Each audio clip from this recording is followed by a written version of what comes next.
이보메시 오늘도 읽어드리겠습니다. 몇 장 안 남았네. 자유의지가 아니라 하더라도 폭포를 보면 물이 자유롭게 흘러내리는 것처럼 보인다. 소용돌이 치고 물보라를 일으키고 마치 즉흥적으로 춤추는 듯하다. 하지만 사실 그 모든 움직임은 물리법칙에 따라 정교하게 움직일 뿐이다. 자유로워 보이는 폭포도 결국 자연의 규칙에 묶여있다. 인간의 행동도 크게 다르지 않을 수 있다. 우리는 자유롭게 선택한다고 믿지만 깊이 파고들면 아닐 수도 있다. 만약 세상의 모든 정보를 아는 전지전능한 존재가 있다면 우리의 모든 결정, 심지어 다음 주 우리가 무슨 생각을 할지까지 미리 알 수 있다는 가정도 가능하다. 이 말을 들으면 불편해질 수도 있다. 나는 내 삶의 주인인데 왜 모든 것이 마치 계산된 것처럼 말하는 걸까? 하지만 자유의지란 인간이 가진 가장 위대한 착각 중 하나다. 그럼에도 이 착각이 우리를 행동하게 하고 삶을 살아가는 추진력이 된다. 스스로 결정한다고 믿을 때 우리는 비로소 인생을 내 손 안에 쥔 기분을 느낀다. 그렇다고 삶이 무의미한 건 아니다. 설령 모든 게 계산될 수 있다고 해도 우리는 각자 경험을 통해 배우고 성장하며 자신만의 이야기를 쌓는다. 중요한 건 왜 이런 행동을 했는지를 묻기보다는 어떻게 하면 더 나은 방향으로 선택을 이끌어갈 수 있을지를 고민하는 것이 중요하다. 폭포는 물리법칙에 따라 흐르지만 그 모습은 여전히 아름답다. 인간의 삶도 마찬가지다. 설령 모든 게 정해져 있다 해도 우리가 만들어내는 의미와 경험은 여전히 소중하다. 결국 자유든 필연이든 핵심은 우리가 어떤 태도로 눈앞의 삶을 살아가느냐다. 우리가 진짜 선택할 수 있는 것은 무엇일까? 우리는 자신의 행동에 온전히 책임 있다고 믿는다. 그런데 한 번쯤 이런 생각을 해본 적이 있는가? 내가 오늘 아침에 마신 커피조차 필연적인 선택이었다면 어떨까? 결국 집에 남은 커피가 그것뿐이라 딱히 다른 선택의 여지가 없었을지도 모른다. 자유의지라고 믿는 것도 어쩌면 주어진 조건 속에서 움직이는 하나의 흐름일 뿐이다. 우리가 선과 악이라 부르는 개념도 결국 시대와 환경의 산물이다. 오늘날 누군가를 돕는 게 선이라 여겨지지만 옛날엔 복수가 선이었다. 복수를 통해 정의를 세운다고 믿었으니까. 이처럼 옳고 그름도 시대에 따라 달라지는 유동적 개념임을 알 수 있다. 더 흥미로운 건 인간 행동 대부분이 자기만족에서 비롯된다는 사실이다. 누군가를 돕고 나면 기분이 좋아지고 스스로 꽤 괜찮은 사람이라 느끼게 된다. 결국 이타적인 행동조차도 본능적으로 자신에게 보상을 주는 과정일 수 있다. 하지만 이런 본능적 만족감을 굳이 부정할 필요는 없다. 그것이야말로 우리를 더 나은 방향으로 움직이게 하는 원동력이 될 수 있으니까. 또 우리가 나쁜 행동이라 여기는 것들도 대개는 무지나 잘못된 정보에서 비롯된다. 인간은 언제나 자기가 이해한 범위에서 최선을 선택한다. 문제는 그 최선이 타인에게는 최선이 아닐 수 있다는 점이다. 이걸 깨닫게 되면 다른 사람의 행동을 무작정 비난하기보다 그도 그 순간에는 최선을 다했을 거라고 생각하면 조금은 이해할 여유가 생긴다. 결국 완벽한 자유를 가진 존재는 아닐지라도 우리는 스스로를 깊이 이해하고 받아들일 수는 있다. 자신의 본능과 욕구를 인정하면서도 그걸 더 나은 방향으로 이끄는 선택을 할 수 있다. 한 걸음씩 나아가며 자신을 이해하고 세상의 흐름을 살펴보자. 우리가 선택할 수 있는 건 많지 않을지도 모르지만 어떻게 살아갈지는 여전히 우리의 몫이다. 당신은 생각보다 죄가 없다. 죄는 어디서 시작됐을까? 이걸 알게 되면 우리는 마음이 훨씬 가벼워질 거다. 인간은 오랫동안 스스로를 그리고 서로를 실제보다 훨씬 나쁘고 사악하게 여겨왔다. 하지만 그건 사실이 아니다. 오해와 잘못된 믿음에서 나온 결과다. 이 사실을 깨닫는 순간 세상이 더 순수하고 평화롭게 보이기 시작한다. 마치 무서운 꿈을 꾸다가 깨어나 아직 따뜻한 이불 속에 있다는 사실이 안도하는 아이처럼 말이다. 우리가 무서워했던 대부분의 죄는 지나친 걱정과 오해였음을 알게 되면 마음은 한결 편해진다. 이 깨달음이 우리를 자유롭게 만든다. 죄책감과 두려움에 사로잡혔던 마음에서 벗어나 더 따뜻한 시선으로 인간과 세상을 볼 수 있게 해주니까. 우리가 스스로를 악하다고 여겼던 것들이 사실은 그저 인간이 가진 불완전함이거나 작은 실수였음을 받아들이면 삶은 덜 무겁고 더 밝아진다. 결국 세상은 생각보다 덜 무섭고 인간은 생각보다 더 괜찮은 존재다. 이 깨달음은 우리에게 중요한 가르침을 준다. 우리는 모두 작은 실수를 통해 배우고 성장한다는 것. 그러니 쓸데없는 죄책감에 갇히지 말고 조금 더 가볍고 따뜻한 마음으로 자신과 세상을 바라보자. 우리가 만든 성자와 천재들. 성자들이 보았던 환상, 그들이 느꼈던 두려움과 기쁨은 어쩌면 오늘날 의학으로 설명 가능한 어떤 증상일 수도 있다. 하지만 그들은 자신의 믿음과 경험을 통해 이 모든 것을 특별한 의미로 받아들였다. 예컨대 소크라테스가 말한 다이아몬드 목소리는 다이몬의 목소리는 단순히 귀에 들리는 환청이었을 수도 있다. 예언자들이 열정적 연설이나 신탁을 전하던 사제들의 행동도 마찬가지다.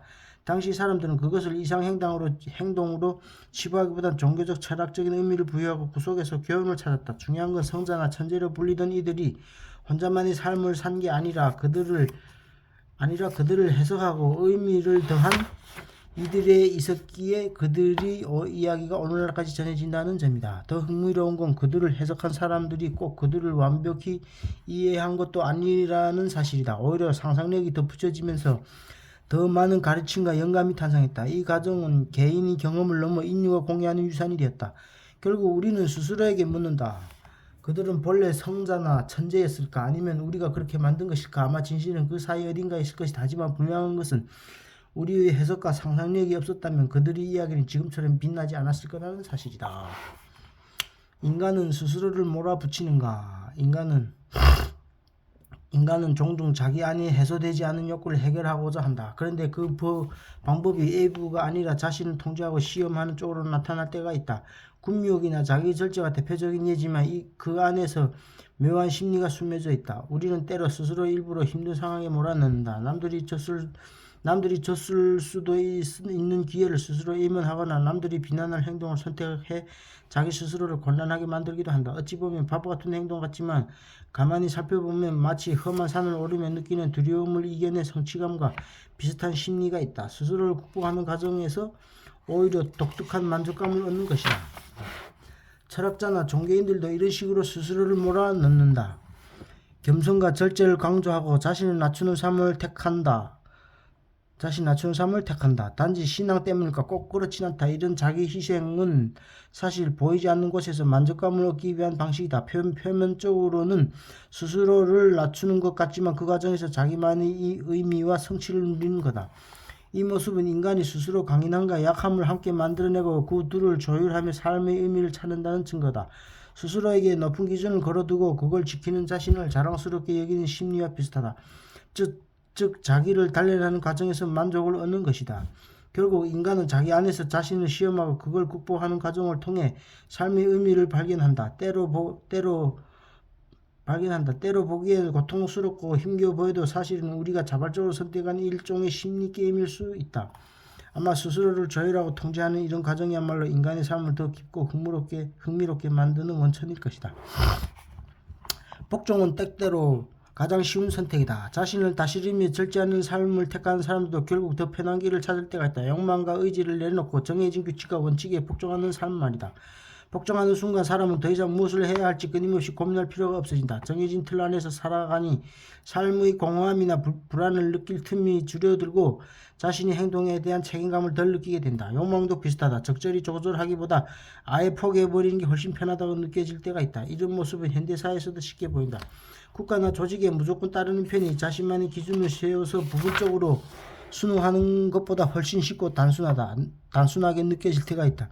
종교적 수행자들도 자신의 삶과 개성을 포기함으로써 오히려 편안함을 찾기도 한다. 그런데 이를 도덕적 완성이나 영웅적 행위로 보는 건 오해일 수도 있다. 진정한 도전은 스스로 결정하고 그 결과를 책임지는 것이다. 책임을 피하지 않고 자기 기준을 지키며 사는 건 결코 쉽지 않다. 하지만 그게 깊은 성찰과 성장을 낳는 삶이다. 복종과 포기, 편안함을 넘어서 진짜 자기 자신으로 살아가려면 더 많은 용기와 행동이 필요하다. 우리에게 중요한 건 세상에 완벽한 사람은 없다. 우리는 모두 흔들리고 실수하고 후회하며 산다. 하지만 중요한 건 흠없이 사는 게 아니라 각자 자신만의 방식으로 하루를 채워가는 것이다. 남과 비교해 가치가 정해지는 게 아니라 우리가 어떤 마음으로 살아가느냐에 따라 우리 삶은 빛날 수도 있고 흐려질 수도 있다. 누군가는 따뜻한 한마디로 주변을 환하게 만들고 또 누군가는 자기만의 길을 걷다 작은 변화를 일으킨다. 특별함은 거창한 데서 오지 않는다. 오히려 사소한 행동과 진심 어린 태도가 우리를 빛나게 한다. 지금 자리에서 최선을 다해 살아가는 것 그 자체로 충분히 가치가 있다. 우리는 종종 완벽해야 한다는 부담을 느낀다. 하지만 진짜 중요한 건 완벽함이 아니다. 있는 그대로의 나를 받아들이며 나만의 길을 걷는 것이다. 남처럼 될 필요는 없다. 당신만의 방식으로 당신만의 속도로 걸어가면 된다. 때론 넘어지고 실수할 수도 있다. 그러나 그 과정을 통해 배우고 성장하면 오직 나만이 지니고 있는 소중한 삶의 방식을 지켜나가는 게 무엇보다 소중하다. 끝났네. 어떤 문장은 쉽게 잊혀지지 않습니다. 어떤 책은 듣고 나서도 긴 여운이 남깁니다. 처음에는 이해되지 않던 말이 시간이 지나면 점점 선명해지고 어느 날 불현듯 떠오르는 순간이 있습니다. 니체의 글이 그렇습니다. 읽을 때는 낯설고 거칠게 느껴질 수도 있지만 어느 순간 삶이 어느 한 조각에 맞물려 깊이 새겨지기도 합니다. 이 책에 당신에게 그런 순간이 난 것이란 더 발까? 우리는 끊임없이 묻니다. 왜 이렇게 힘든 건가? 나는 제대로 가고 있는가? 하지만 삶은 친절하게 답을 주지 않습니다. 대신 고통과 시련, 관계의 상처, 기대와 실망이라는 방식으로 답으려고 합니다. 니체는 이 모든 것을 정면을 바라보라고 말합니다. 도망치지 말고 예민하지 말고 받아들이라고 합니다. 그리고 거기서 멈추지 말고 그것을 자신의 힘으로 바꾸라고 합니다. 하지만 쉽지 않습니다. 우리는 고통을 미워합니다. 어둠 속의 길을 찾으려 하면 두려움이 먼저 앞섭니다. 이 길이 맞을까 고민하는 사이에도 세상은 앞서 나가고 우리는 남겨지는 듯한 불안감에 휩싸입니다. 그래서 우리는 때때로 누군가가 대신 답을 내려주기를, 이 혼란을 걷어주기를 바라기도 합니다. 하지만 니체는 진짜 답은 오직 스스로 마주하고 찾아낸 자만이 가질 수 있다고 단호하게 말합니다. 어떤 삶도 쉬운 길은 없습니다. 누구나 자신의 상황이 가장 힘들다고 느낍니다. 내가 원하는 것을 이루지 못한 것은 집안이 어려웠기 때문이고 몸이 아팠기 때문이며 사랑받지 못했기 때문이라는 말은 틀리지 않을 수도 있습니다. 하지만 그것이 진실이라고 해서 삶이 달라지는 것은 아닙니다. 세상이 우리에게 어떤 조건을 주었는지가 중요한 것이 아니라 그 안에서 우리가 무엇을 선택하느냐가 훨씬 더 중요합니다. 고통이 찾아왔을 때 우리는 두 가지 선택을 할 수 있습니다. 그것을 피하는 것 혹은 그것을 마주하는 것. 두려움에 사로잡혀 도망칠 수도 있고 끝까지 견디며 그 의미를 찾을 수도 있다. 중요한 것은 그 고통이 지나가기를 기다리는 것이 아니라 그 안에서 나만의 의미를 만들어내는 것이다. 우리는 때때로 저 멀리 있는 사람들은 나와 다른 특별한 존재라고 생각한다. 위대한 업적을 남긴 사람들, 영감을 주는 사람들, 우리가 동경하는 이들은 처음부터 뛰어난 존재였을까? 절대 아닙니다. 그들도 우리와 다르지 않은 출발선에 시작했다. 차이는 단 하나, 그들은 막막한 상황에서도 멈추지 않았다는 것이다. 세상이 정해놓은 기준이 답이 아닙니다. 남들이 정해준 삶의 방식이 반드시 옳다는 것도 아니다. 우리는 자기 삶의 주인이 되어야 한다. 그 길을 가는 것은 누구도 대신할 수 없는 당신만의 몫이다. 세상이 만들어 놓은 틀을 그대로 따르는 것은 쉽다. 하지만 니체는 묻는다. 그 길이 진정 내가 원하는 길인가? 삶은 화날 정도로 불공평하다.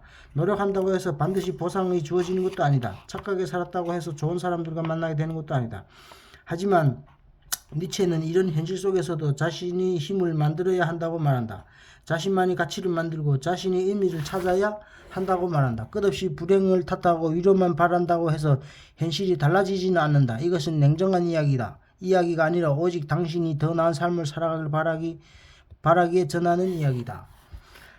넘어진 적이 있다면 그것은 당신이 걸어왔다는 증거입니다. 흔들린 순간이 있다면 그것은 당신이 나가고 있다는 뜻이다. 삶이란 본래 그런 것이다. 무너지기도 하고 다시 일어서기도 하면서 우리는 나간다. 그리고 어느 날 문득 깨닫게 될지도 모른다. 그때의 그 힘든 일이 결국 지금의 나를 위한 것이었구나. 니체는 말한다. 운명에 끌려가지 말고 그것을 내 것으로 만들어라. 부디 이 책이 당신의 삶의 작은 용기가 되길 바란다. 당신이 가야 할 길을 찾고 당신이 가야 할 길을 찾고 자신의 방식대로 살아가야 힘을 얻을 수 있기를 바란다. 당신이 이미 무한한 가능성을 지닌 존재이다. 그리고 앞으로 더 강해질 것이다. 상상하는 모든 것은 현실이 될 수 있다. 원하는 것을 가질 수 있고 꿈꿔온 최고 버전의 자신이 될 수 있다.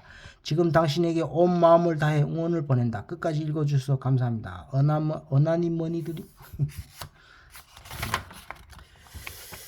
아주 재밌게 읽었습니다.